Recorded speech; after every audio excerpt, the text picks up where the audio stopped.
Macana. Ahora no hablemos tantas macanas. Bien, para ubicarnos en el tema y recapitular para los que no han entrado antes, Edith Stein es una de las personas que más merece ser leída hoy, porque siguiendo el consejo del benemérito Gilbert Keith Chesterton, en su hermosa biografía sobre Santo Tomás de Aquino dice, cada época se convierte por el santo que más la contradice. El siglo XIII mereció convertirse por el genio de Tomás de Aquino.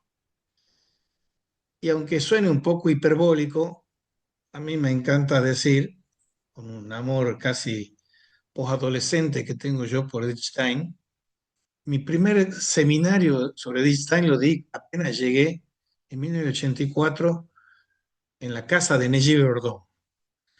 Y yo la amo, esta judía conversa, mártir, judía católica, porque además era de una brillantez y de una lucidez extraordinaria.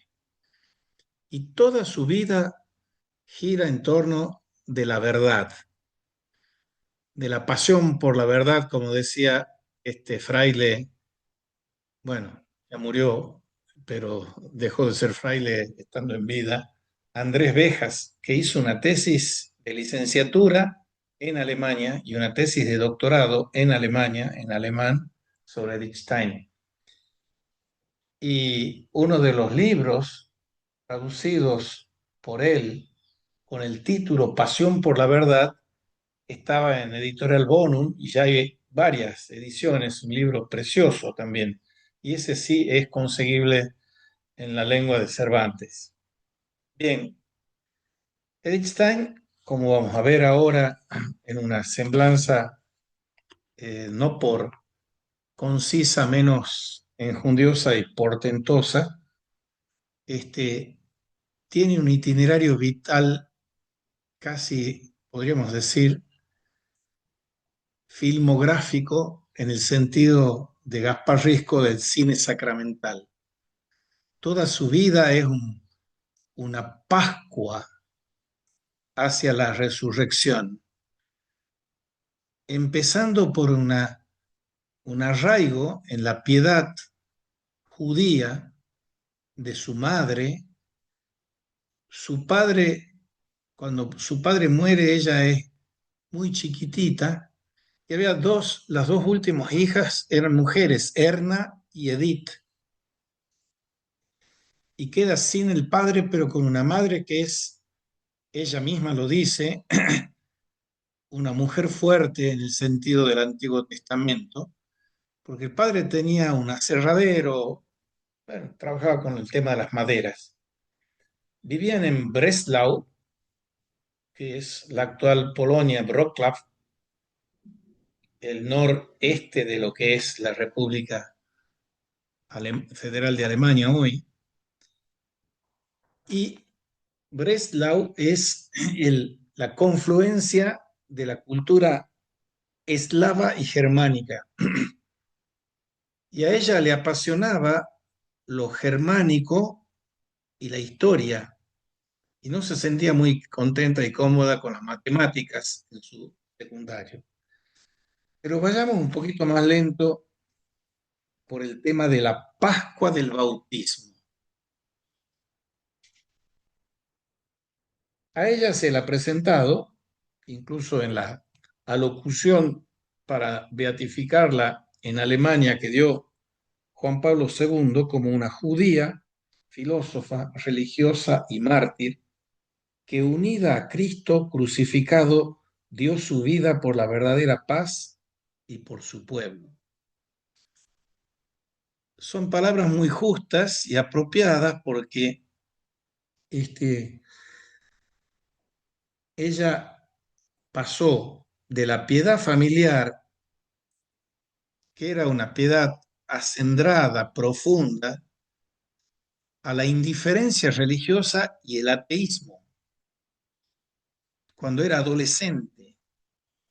Y después fue encontrando poco a poco el camino de vuelta a Cristo y lo encontró tan fuerte que ella decidió en el año 1922, después de haber pasado la Primera Guerra Mundial, la tesis doctoral de ella sobre la empatía está redactada en medio de la Gran Guerra o Primera Guerra Mundial, y después de eso ella quería, su vocación era ser profesora, y ser profesor, aquí nosotros decimos profesor a cualquiera.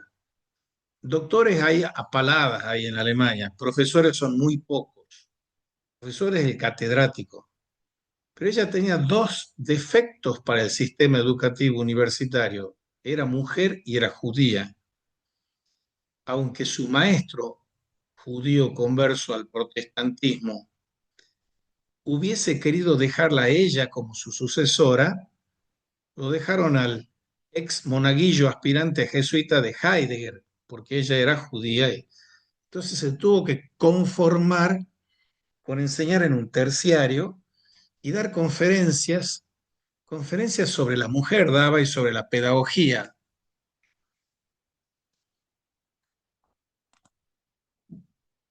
Hola, Pablito, está entrando el padre Pablo Pagano. Pablo Pagano, para los que no lo conocen, es el presidente de la Asociación del Intercambio Cultural Alemán Latinoamericano, ICALA, que tiene subregionales, y la del noroeste argentino es Salta Noa, y él la preside. Te estoy haciendo una breve presentación tuya, Pablo. Buenas tardes. Ya habíamos empezado con la introducción de, de este libro que es el título de este seminario es Santa Edith Stein, la ciencia de la cruz de una filósofa crucificada. Un gran escritor, geógrafo, presentador de causas de santos que se llama Bufflet.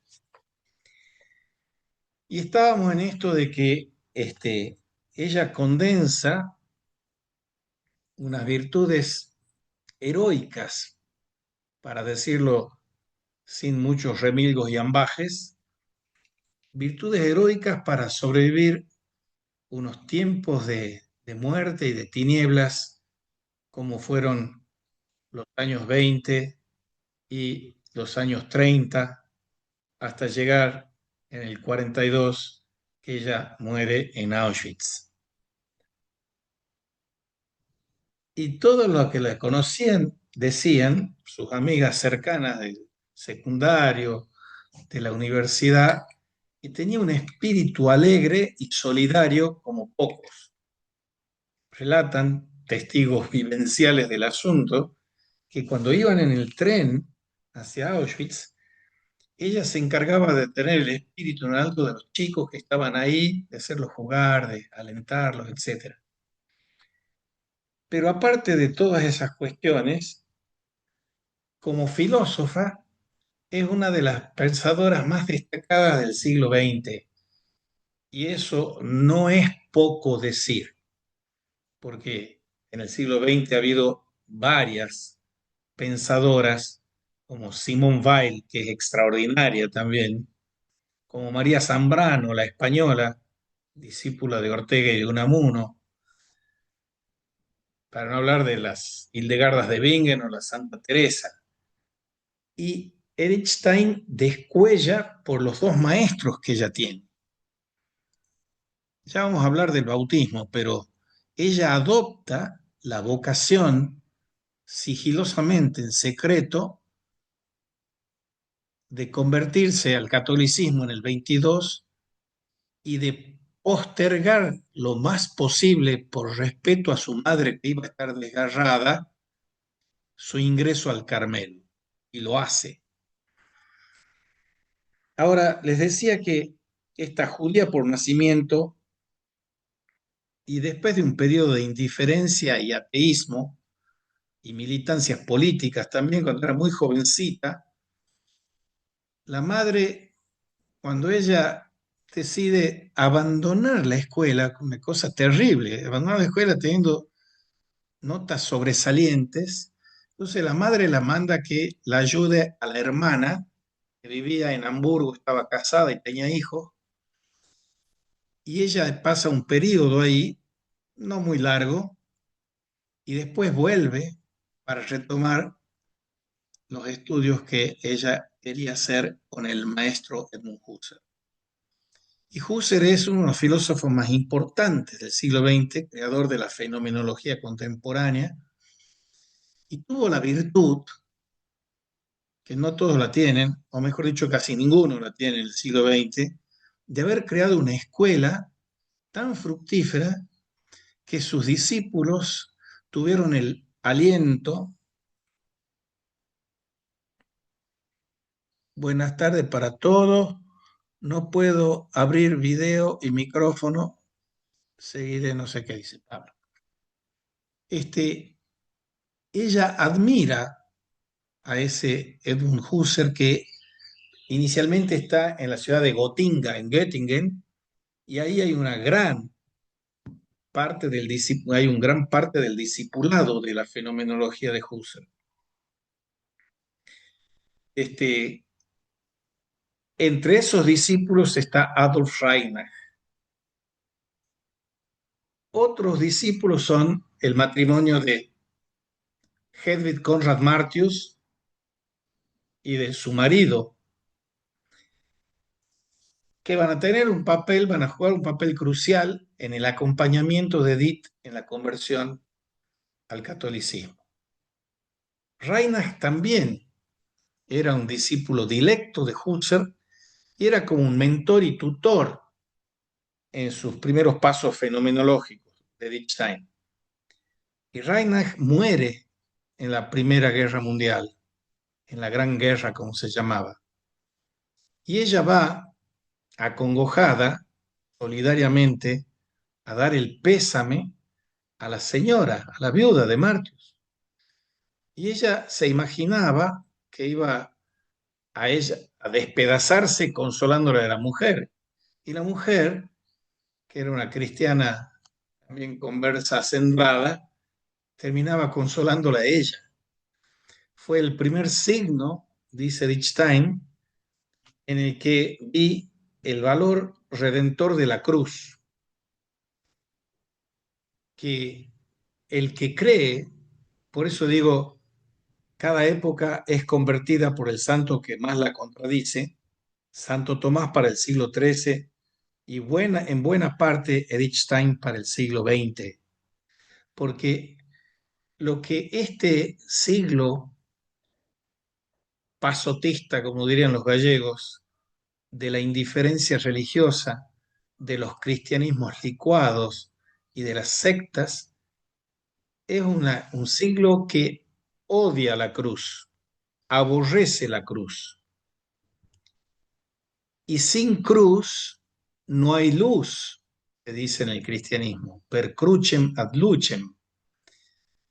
Y Edith Stein, como San Juan de la Cruz, es una cristiana de fuste que toma como nombre religioso Sor Teresa bendecida por la cruz. La cruz es un signo que vertebra y da carácter al cristianismo. Y si el cristianismo se expresa por algo fundamental, es por dos misterios fundamentales que son la encarnación y la Trinidad, y el otro por la Pascua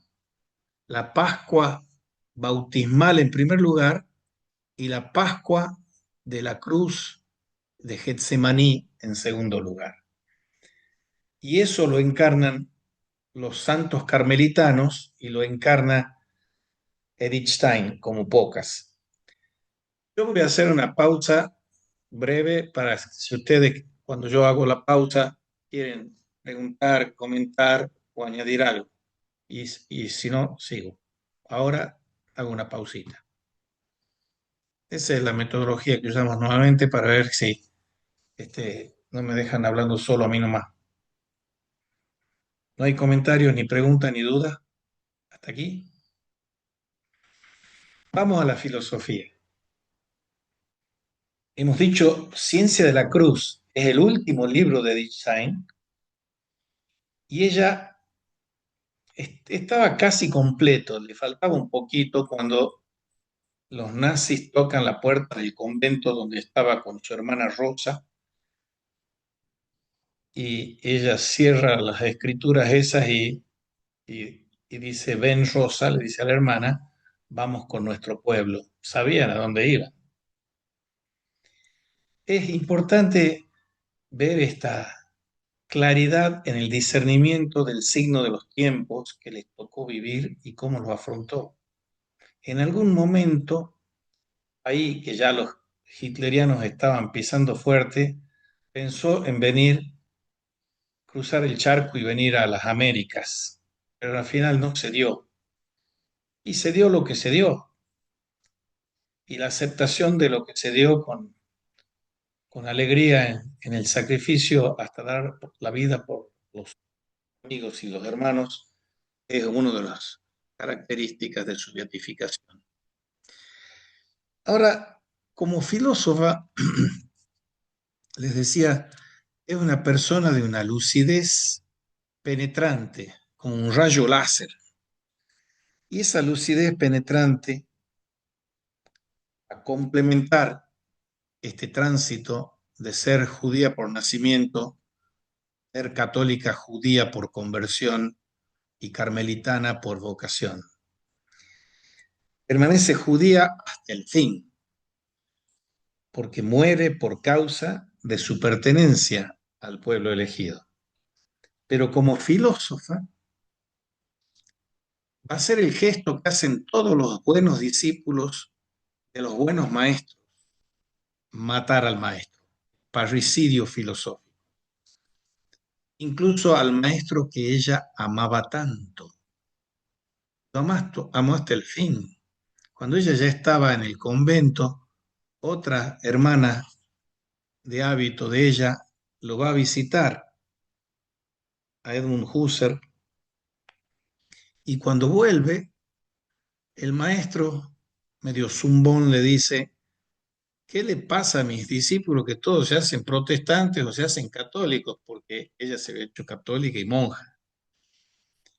Y entonces la contestación de Edith Stein a su amiga de orden es, yo sé que el maestro está en el cielo porque ahí es donde van todos aquellos que buscan la verdad. Sigue siendo el eje vertebrador de todo la búsqueda de la verdad.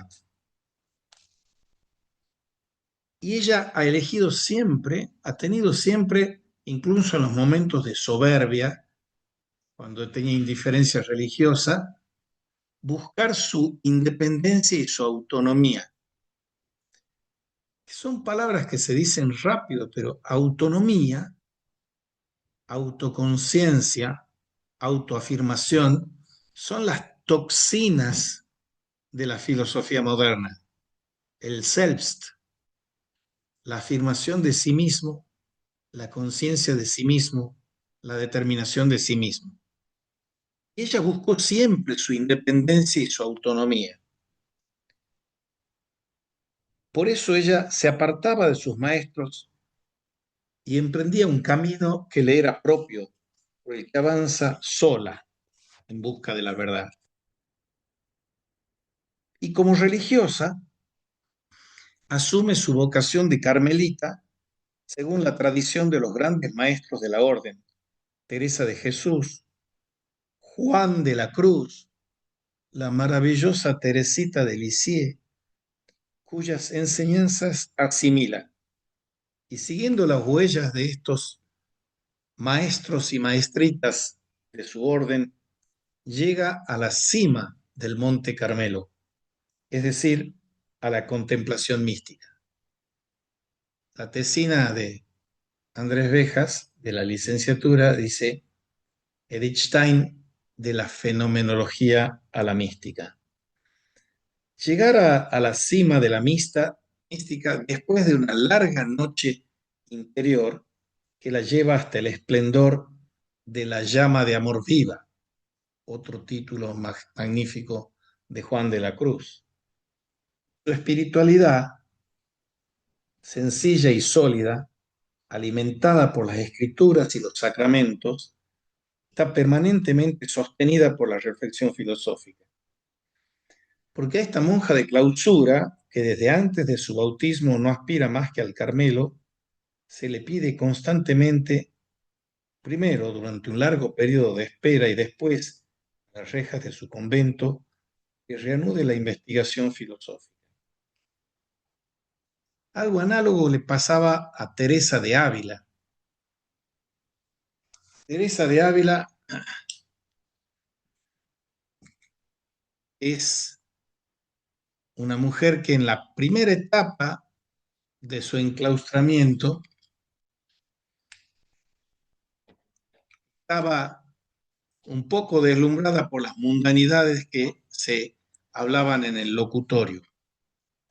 Y también tuvo que hacer una purga, ahí llega el discípulo directo casi adolescente, una purga para llegar a la contemplación.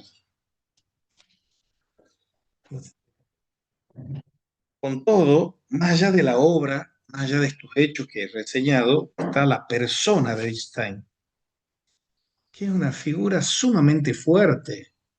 Es una mujer fuerte del Antiguo Testamento, como ella decía de su madre, y sumamente interesante. Ella ha sido de alguna manera llevada por Dios, y esta coherencia descansa en el abandono sin reservas en la voluntad de Dios, en la entrega radical al amor. Solo en amar es mi ejercicio, decían los carmelitas del siglo XVI. Y ella tiene como vocación realizar la promesa fulgurante que se le presenta en una visión 2 años antes de su bautismo, en el año 20. Y esa visión fulgurante es de la victoria de Cristo y de su cruz sobre todo poder del mal.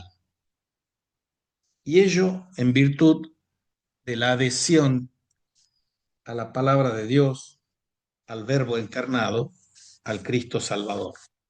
Bien, voy a hacer una pequeña pausa si tienen algo para preguntar, comentar.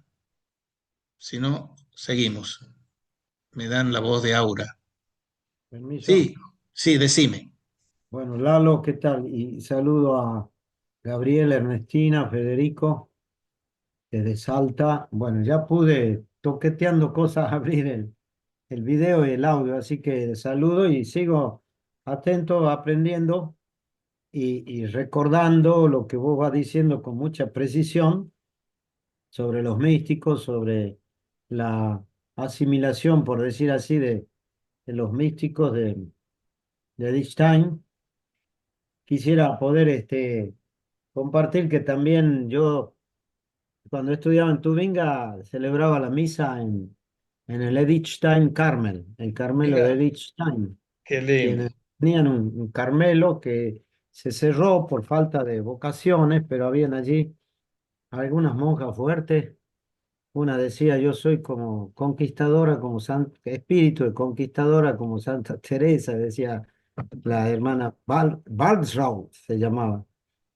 Y bueno, y era para mí muy, muy lindo poder celebrar en ese Carmelo que lleva el nombre de esta Edith santa Stein. filósofa mística que estás evocando y que nos estás entregando. Gracias.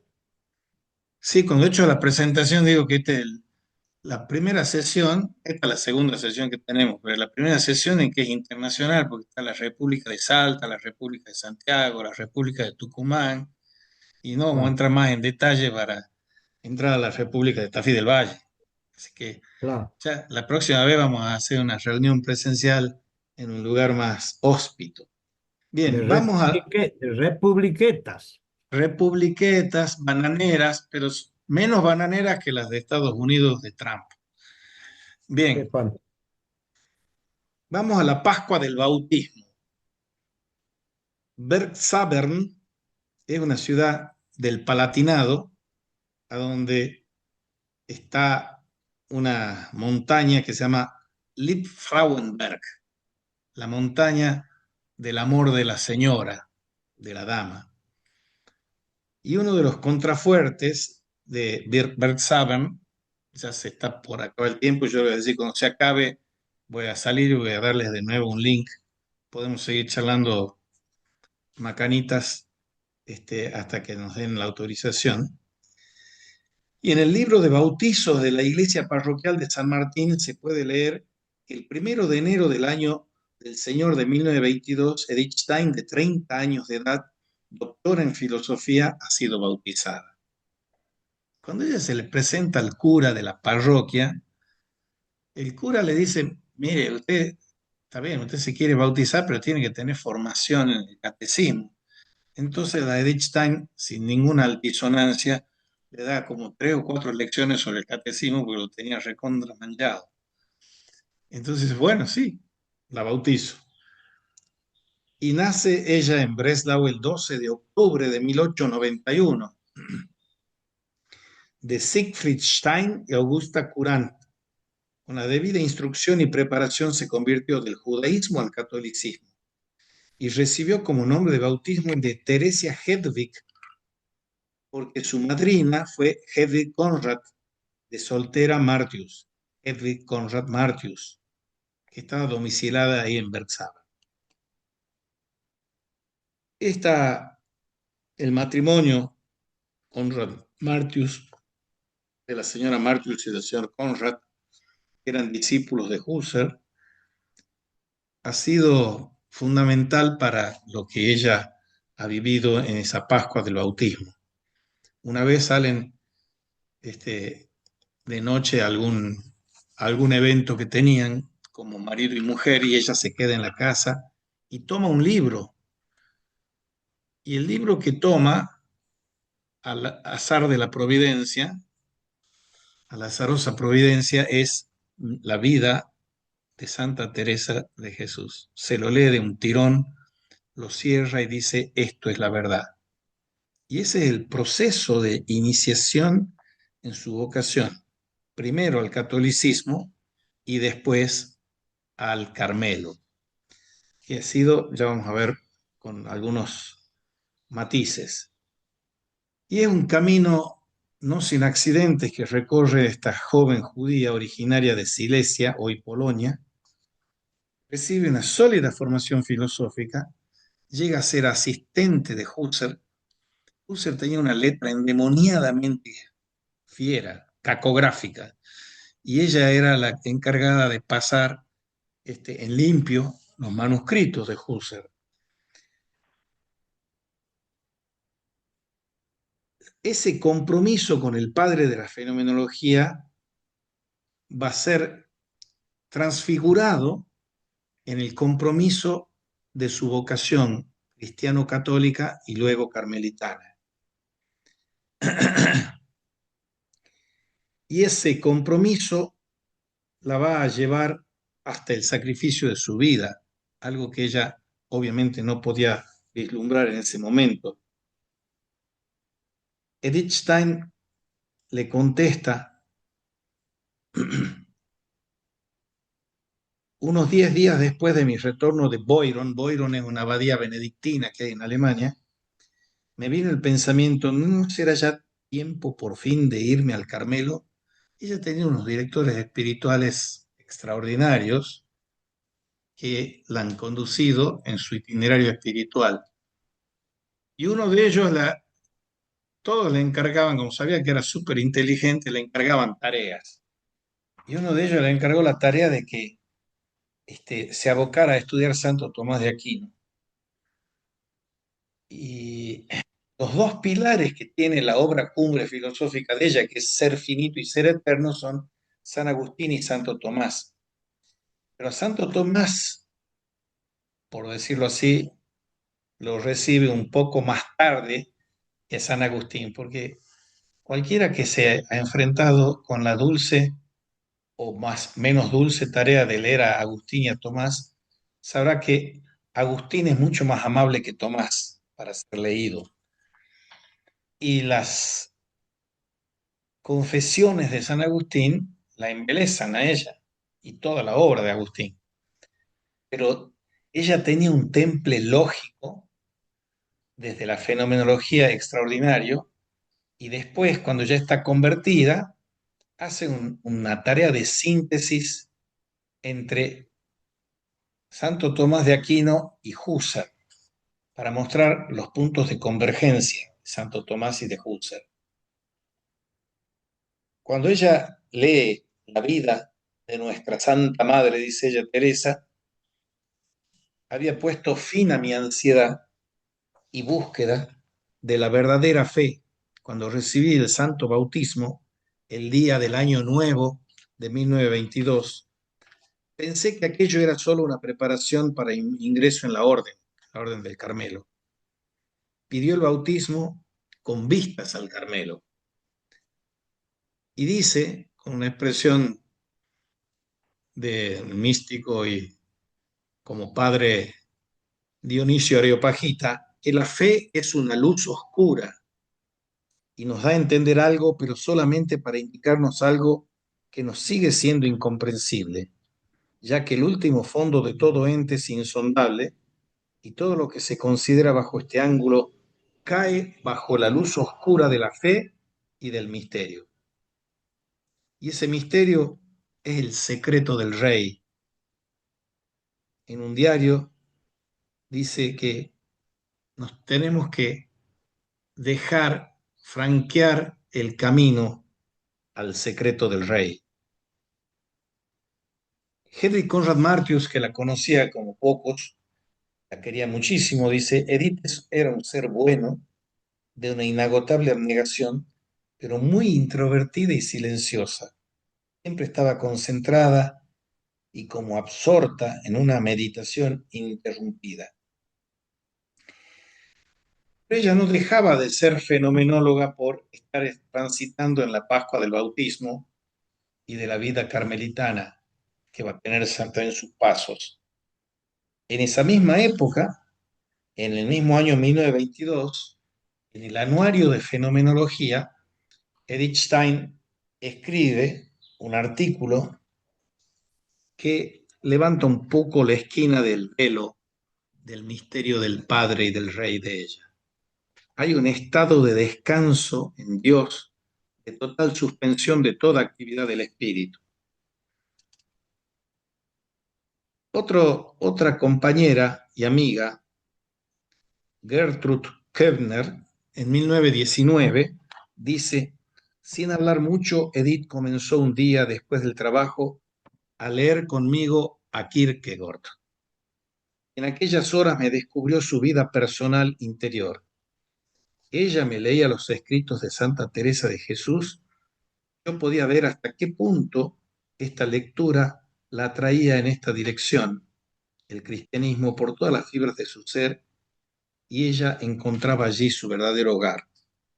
Kierkegaard también es un coloso, pero es un coloso, pero, adversativo, pero, es un coloso con algunos barritos en su pie, los barritos que traía del protestantismo. Él peleó a capa y espada contra el protestantismo, que era un hegelianismo disfrazado, en que los sacerdotes o los pastores o los ministros eran funcionarios del Estado, porque después de la paz de Westfalia, la guerra de los 30 años, todos los súbditos de un príncipe, de un duque, de un conde, de un rey, de un emperador, tenían que seguir la religión del rey, del duque, del emperador, etc. Y Kierkegaard estaba en Dinamarca y Dinamarca era como una especie de burocracia hegeliana de la eclesialidad. Entonces Kierkegaard sí libró un combate contra Hegel, básicamente, y contra todos esos funcionarios de la fe, porque le parecía que eso estaba mal. Y tenía razón, pero para Edith Stein, siguiendo a Teresa, se quedaba corto. tiene un libro, Kierkegaard, que se llama Ejercitación para el Cristianismo o Escuela para el Cristianismo, que se queda corto para lo que reclama una pedagogía de lo que Edith Stein entendía bien que era la pedagogía que seguimos los cristianos.